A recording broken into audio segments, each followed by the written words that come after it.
भाभी आप कहाँ जा रही हैं?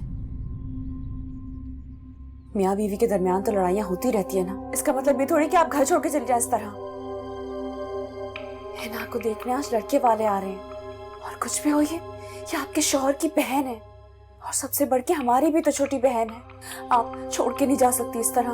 अज़रा, तुम थकती नहीं हो इस जलील जिंदगी से? और ये लोग इतने भी अहम नहीं हैं जिनको खुश करने के लिए तुम खुद को मिटा दो। सजा सिर्फ जलील करने पर नहीं मिलती, कभी कभी चुप रह के जलील होने पे भी सजा मिलती है। अपनी अना और अपनी नफ्स का कुछ तो कर्ज इंसान पे बनता है ना। उसे सिर्फ 3 वक्त की रोटी, तन ढांपने के लिए कपड़ा और रहने के नाम पर छत पर कुर्बान नहीं किया जा सकता।